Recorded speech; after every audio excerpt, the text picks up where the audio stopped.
Hello बच्चों, सभी को नए साल की शुभकामनाएं। और बहुत दिनों के बाद मैं फिर यूट्यूब में आया हूँ, क्योंकि कुछ विशेष काम, विशेष परिस्थिति के चलते मैं कुछ दिनों के लिए आप लोग से दूर हो गया था यूट्यूब के माध्यम से।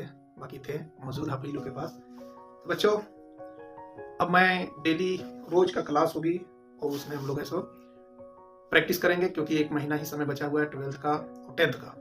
बाकी 8th का और 9th का है सो समय है, भी मार्च में होगी। लास्ट फरवरी में 9th का एग्जाम है, मार्च में 8th का है। तो 8, 9, 10 और 12th इस सब का भी क्लास होगा। 12th का स्पेशल होगा, लेकिन 8, 9, 10 इस क्लास में जुड़े 7:30 बजे से। और अपना जो प्रैक्टिस किए हुए हैं, साइंस है, मैथ है, सोशल साइंस है, हिंदी है, उसको इसको देखें। तो मैं आज का क्लास जिसमें साइंस का कुछ क्वेश्चंस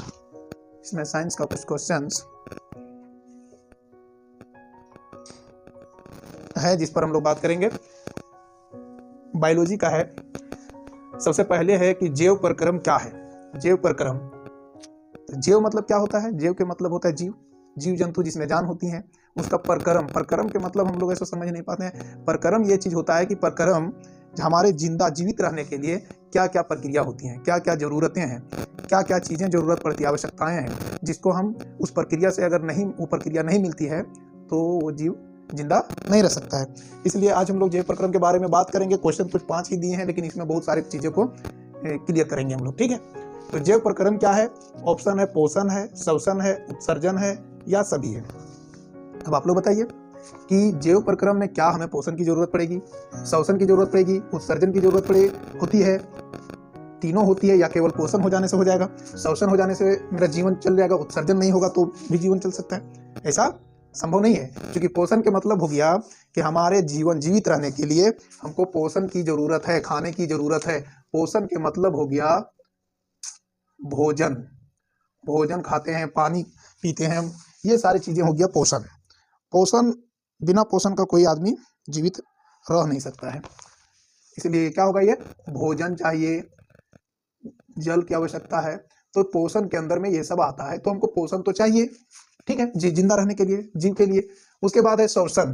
क्या ये बिना क्लास किए हुए, बिना स्कूल किए हुए बच्चा जानता है कि मैं अगर सांस नहीं लूंगा तो जीवित नहीं रह पाऊंगा? तो ये सांस लेना भी जरूरी है। तो ये सांस लेने की जरूरत पड़ती है, भोजन की जरूरत पड़ती है, उसको हम पोषण कहते हैं, इसको हम श्वसन कहते हैं। और उत्सर्जन, तो उत्सर्जन क्या चीज होता है? तो जो चीज हम खा लेते हैं, हमारे पेट में जाता है, वसा जाता है, क्या क्या जाता है, ये पहले से पढ़ चुका होगा, सब लोग पढ़ चुके हैं कि हमारे शरीर में कार्बोहाइड्रेट, ठीक है, वसा, प्रोटीन, अन्य चीजें जो हमारे भोजन पोषक में, जो पोषक के अंदर में भोजन करते हैं, इस भोजन को करने के लिए अब हम आज भोजन किए हैं तो कल हमें भूख कैसे लगेगा? तो ये शरीर के अंदर उत्सर्जन होता है, और उत्सर्जन हो करके, पाचन हो करके हमारे शरीर से मल के रूप में बाहर हो जाता है। उत्सर्जन भी जरूरी है। तो तीनों चीजें यानी कि इसका आंसर क्या हो जाएगा? डी हो जाएगा, क्योंकि ये सभी चीज जरूरत है जैव प्रक्रम में, ठीक है। अब इसमें क्वेश्चन आ सकता है, पोषण क्या जैव प्रक्रम के अंतर्गत आता है? क्वेश्चन आ सकता है कि जैव प्रक्रम क्या है, इसमें पोषण दिया रहेगा, ये दो हटा देंगे, तो इस तरह टाइप का बनेगा। चलिए, एक छोटा सा क्वेश्चन था। दूसरा है प्रकाश संश्लेषण के लिए किन किन पदार्थों की आवश्यकता है। जैसे बच्चा को क्लास 5 में जाता है, 4 में जाता है, वैसे बच्चों को सिखाया जाता है कि पेड़ पौधा है सो स्वयं भोजन बनाता है, स्वपोषी है। पेड़ पौधा क्या है? स्वपोषी किसको कहते हैं? जो स्वयं भोजन अपने से बनाता है, ठीक है। वो हम लोग जानते हैं। परपोषी किसको कहते हैं? जो दूसरों पर निर्भर होता है। जैसे हम लोग क्या है, स्वपोषी होंगे, परपोषी होंगे। तो स्वपोषी भोजन अपने से बनाने का मतलब ये नहीं हुआ कि मम्मी खाना बना रही है घर में तो वो स्वपोषी हो गई। वो खाना बना रही है, उसका मतलब ये नहीं है। स्वपोषी के मतलब वो खुद भोजन बनाता है और खुद पर निर्भर रहता है। और परपोषी के मतलब क्या हो गया? हम दूसरे पर निर्भर रहते हैं। जैसे वो श्रृंखला पढ़ाए थे, बताए थे श्रृंखला, भोजन का श्रृंखला कैसे होता है कि सबसे पहले है सो पौधा उगता है, घास उगता है, घास उगने के बाद उसको सो बकरी खाती है, बकरी को फिर मनुष्य खा जाता है, या घास उगते हैं, पेड़ पौधे उगते हैं, हिरन खाता है, हिरन को बाघ खा जाते हैं, शेर खा जाते हैं। तो वो हो गया तुम्हारा परपोषी। हम लोग परपोषी पर निर्भर हैं, क्योंकि जो अनाज होता है, हम लोग धान बोते हैं, धान बोने के बाद उससे अनाज बनाते हैं, चावल बनाते हैं, चावल बनाने के बाद खाते हैं, तो दूसरे पर निर्भर है, तो परपोषी है। यहाँ हम प्रकाश संश्लेषण के, तो सबसे पहले प्रकाश संश्लेषण कहते हैं किसको है? तो ये सब लोग जानते हैं कि प्रकाश संश्लेषण क्या चीज होते हैं। तो प्रकाश संश्लेषण होता है पेड़ पौधा अपने से भोजन बनाता है। पूछ रहा है क्वेश्चन में, अगर पेड़ पौधा अपने से भोजन बनाता है तो पेड़ पौधा को भोजन बनाने के लिए किन किन चीजों की जरूरत पड़ती है, किन किन पदार्थों की जरूरत पड़ती है। क्या उसे क्लोरोफिल की जरूरत है?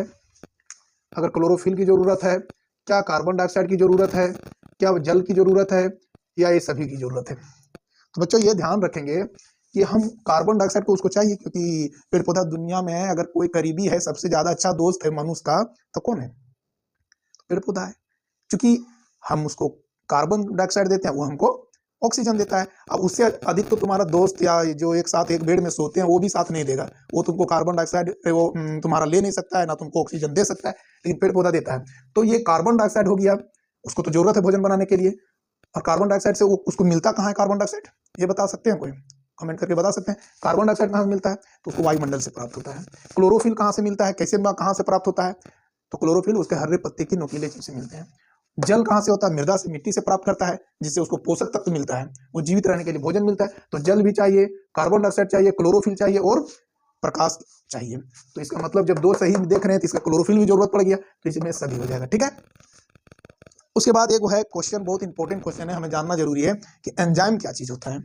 क्या एंजाइम जो है वो पाचन तंत्र है, मनुष्य को पाचन करने में काम करता है, या रंध्र है मनुष्य, या पोषक तत्व है भोजन आदि खाने का, या स्ट्रोमा है? क्या है एंजाइम? तो हम लोग पढ़े हैं कि एंजाइम एक पाचन तंत्र है। एंजाइम एक पाचन तंत्र है। पाचन तंत्र एंजाइम, आगे हम लोग इसके बारे में बात करेंगे, जैसे हमारा शरीर में क्या क्या चाहिए। अभी बात कर रहे थे कि कार्बोहाइड्रेट भोजन में प्राप्त होता है, वसा प्राप्त होता है, प्रोटीन प्राप्त होता है। तो ये सब चीज को जो पचाने का जो काम किया जाता है हमारे शरीर के द्वारा, वो पचाने वाला जो कार्य होता है वो कौन करता है? वो एंजाइम करता है। अब एंजाइम का काम क्या है? एंजाइम कैसे पचाता है? जब हम लोग खाते हैं, भोजन करते हैं, तो बड़ा टुकड़ा भी हमारे शरीर में जाता है, पेट में जाता है। अब वो जब जाता है तो उसी तरह से उत्सर्जन तो होगा नहीं। अब वो क्या करता है? उसी तरह हमारे शरीर में, जैसे हम लोग बोलते हैं कि दाल में सबसे अधिक प्रोटीन है, तो दाल अगर खा लिए तो गया कहाँ? वो कैसे प्रोटीन हमारे शरीर में पहुंचाएगा? चावल में कार्बोहाइड्रेट है, आलू में कार्बोहाइड्रेट, उसको खाएंगे तो शरीर तक पहुंचाएगा कैसे? फल खा लेते हैं, बड़ा बड़ा अंश टुकड़ा चला जाता है, अब उसमें सो प्रोटीन है, कार्बोहाइड्रेट है, विटामिन है, तो उस जाता शरीर में कैसे? तो उसके लिए हमें एंजाइम की जरूरत पड़ती है। और इसका कार्य क्या है कि जब हमारे पेट में जाता है तो एंजाइम उसको टुकड़ों टुकड़ों में बांटता है, छोटे छोटे कणों में बदलता है, पानी जैसा रस में बदल देता है, और वो रस हमारे शरीर उसको क्या करता है? अवशोषित कर लेता है। और जो चीज हमारे शरीर में नहीं रहने का चीज रहता है उसको उत्सर्जन करके उसको मल के रूप में बाहर करता है। लेकिन जो चीज हमें शरीर की जरूरत है वो एंजाइम उसको टुकड़ा टुकड़ा छोटे छोटे टुकड़ों में बांट करके वो हमारे शरीर को अवशोषण करता है। तो एंजाइम का काम बताया हो गया ये। अब एक क्वेश्चन आ गया फिर उसी टाइप का कि कार्बोहाइड्रेट का पाचन कहाँ होता है। चलिए, कार्बोहाइड्रेट का पाचन कहाँ होता है? तो कार्बोहाइड्रेट का पाचन कहाँ होता है? क्या टिप्सिन में होता है, पेप्सिन में होता है, एमाइलेज में होता है, लाइपेज में होता है? कहाँ होता है?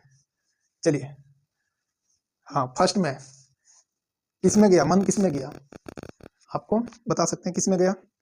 अरे जिसमें फर्स्ट बार जाता है वही सही होता है। किसमें है? एमाइलेज में, लाइपेज में, किसमें जाता है बताओ, जल्दी से बताओ इसमें।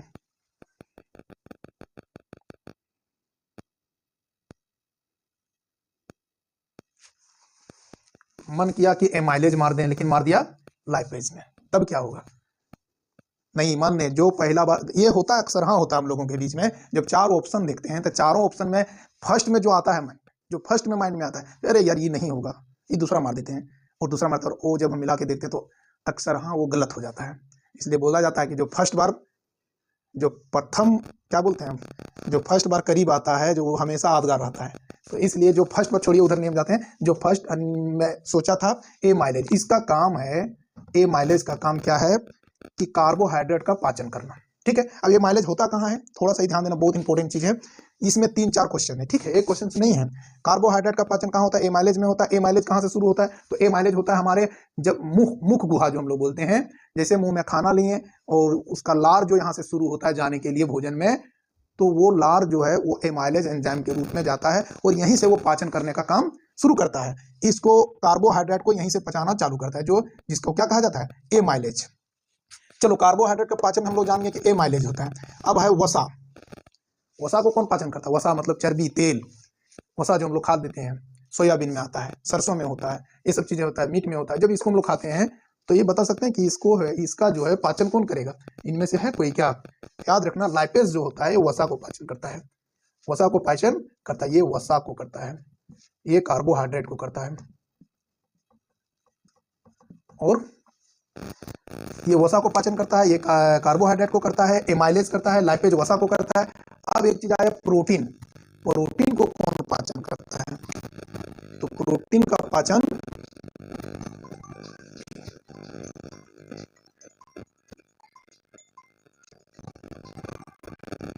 प्रोटीन का पाचन कौन करेगा? प्रोटीन का नाम सकता है पेप्सिन, प्रोटीन पाचन करता है, प्रोटीन का पाचन